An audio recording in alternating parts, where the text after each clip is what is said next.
مصر کے مہمان قرا نے اپنے مخصوص اور خوبصورت انداز میں اللہ کے کلام کی تلاوت سنا کر ہمارے ایمان کو تازہ کیا۔ اب رات کی آخری گھڑیاں ہیں اور ہمارے عظیم خطبہ تشریف فرما ہیں۔ خطیب ایشیا و یورپ، صاحب لحن داودی، خطیب پاکستان، شہباز خطابت حضرت العلامہ مولانا قاری عبدالحنان صدیقی صاحب دامت برکاتہم العالیہ تشریف رکھتے ہیں۔ انشاءاللہ العزیز ان کا خطاب لاجواب ہونے والا ہے۔ اہل سنت کے نوجوانوں کی دھڑکن، محافظ ناموس صحابہ، وکیل صحابہ و اہل بیت، شہزادہ اہل سنت حضرت العلامہ مولانا محمد معاویہ اعظم طارق صاحب دامت برکاتہم العالیہ تشریف فرما ہیں۔ چند گھڑیوں کے بعد حضرت کا بیان شروع ہونے والا ہے۔ تمام بھائیوں کی خدمت میں گزارش ہے کہ حضرت کے بیان سے قبل کھڑے ہو کر تکبیر کا نعرہ بلند کر کے حضرت کا استقبال فرمائیں۔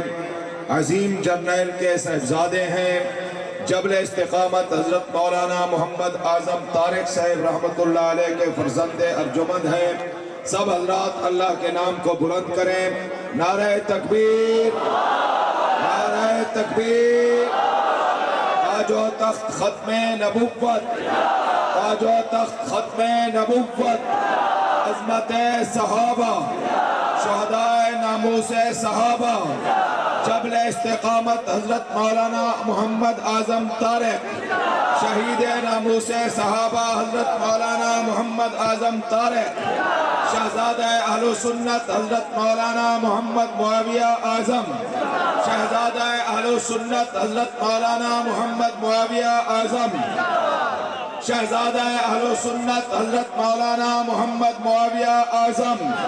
نعرہ تکبیر۔ سنیوں کا وزیر اعظم معاویہ اعظم، سنیوں کا وزیر اعظم، سنیوں کا وزیر اعظم، ہاتھ کھڑے کر کے سنیوں کا وزیر اعظم، سنیوں کا وزیر اعظم، تیرا اعظم میرا اعظم، تیرا اعظم میرا اعظم، تیرا اعظم میرا اعظم۔ نعرہ تکبیر۔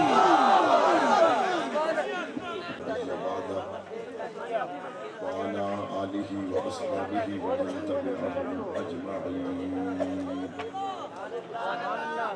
أما بعد فأعوذ بالله من الشيطان الرجيم. بسم الله الرحمن الرحيم.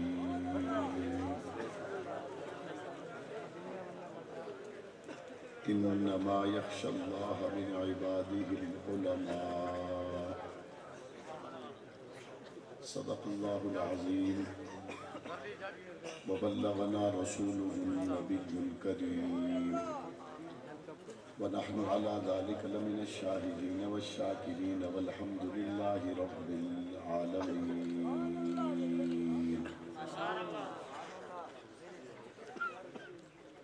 دیوبند ہے انوار مدینہ کی تجلی،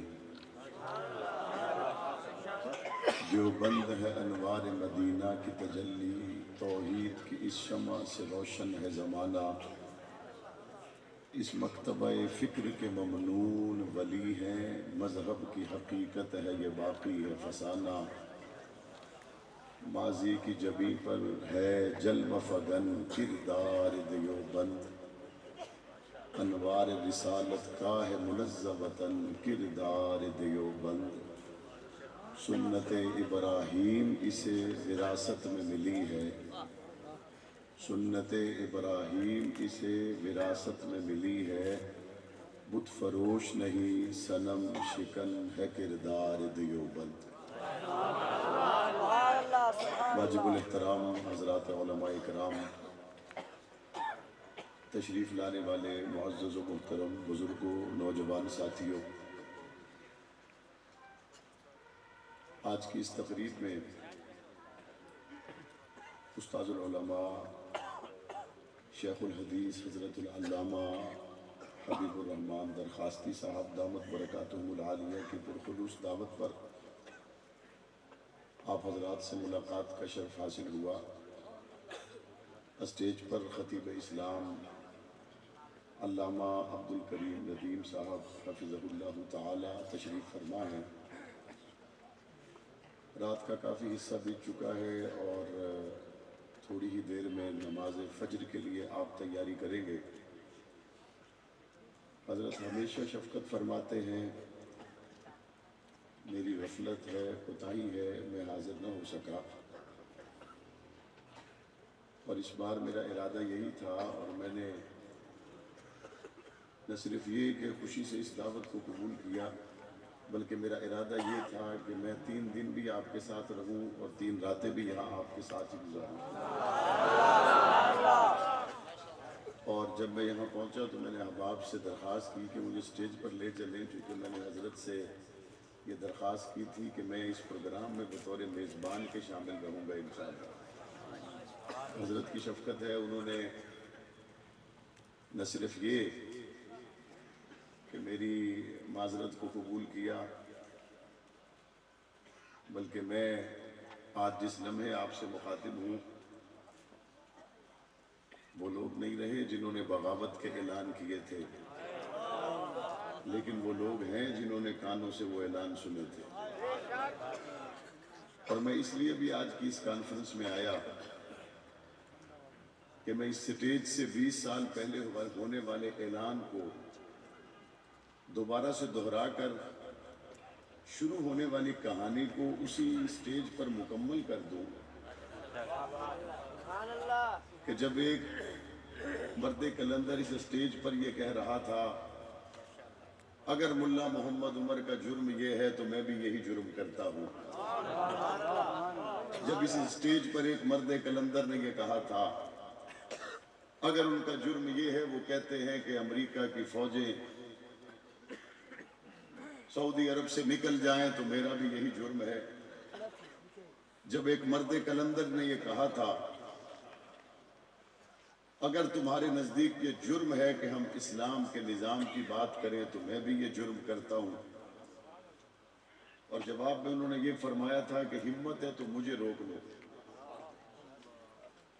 لیکن ان کی بات کو سمجھنے والے سمجھے، جن کی سمجھ میں نہ آئی وہ نہ سمجھے۔ جن کی سمجھ میں نہیں آئی تھی پہلے ان کی بات کر لیتے، جن کی سمجھ میں نہیں آئی ان عقل کے اندھوں نے سوچا کہ یہاں روکنے سے مراد اعظم طارق کو روکنا ہے، اور جن کو سمجھ آئی ان کو پتا تھا اعظم طارق کو روکنا نہیں، نظریات کو روکنا۔ تو جن کو سمجھ نہیں آئی انہوں نے اپنا کام کیا، اور ظاہری طور پر 6 اکتوبر کو 2003 کو اسلام آباد کے گورڈا موڑ پر گولیاں چلا کے بڑے ہی مطمئن ہو گئے کہ کام مکمل ہو گیا، راستہ رک گیا۔ تمہارا اطمینان خاک میں اس دن بدل نہیں گیا جب پیروں کو ہاتھ لگا لگا کر کہتے تھے آخری نکلنے کی تاریخ 30 اگست ہے، 10 دن اور دے دے تو ہمیں سامان سمیٹنے کا موقع مل جائے گا۔ اور اس وقت جب آخری امریکی فوجی کابل سے جہاز میں بیٹھ کر نکل رہا تھا، میں نے اس کی ویڈیو کو دیکھا اور میں نے کہا ان کو کوئی بتا دے کہ تم آج نکل رہے ہو، اعظم طارق نے 20 سال پہلے اعلان کر دیا تھا۔ آج وہ ہمارے درمیان میں موجود نہیں ہے، لیکن وہ لوگ جو ایک دیوانے کی بڑھ سے زیادہ ہماری کہی گئی بات کو حیثیت دینے کے لیے تیار نہیں تھے، آج وہ سر پکڑ کے بیٹھے ہوئے کہ مٹھی بھر لوگ بے سر و سامانے کے عالم میں 44 ملکوں سے جیت کیسے گئے۔ آج وہ لوگ سر پکڑ کے بیٹھے ہوئے جن کے دن ہم نے گننے تھے انہوں نے ہمارے دن کیسے گن لیے۔ آج وہ سر پکڑ کے بیٹھے ہوئے کہ کس اعتماد سے 20 سال پہلے ہم داخل ہوئے تھے اور کس اعتماد سے پاکستان کی سرزمین سے جواب اعظم طارق نے دیا تھا، اور جواب یہ دیا تھا کہ لوگ کہتے ہیں جنگ نہ ہو،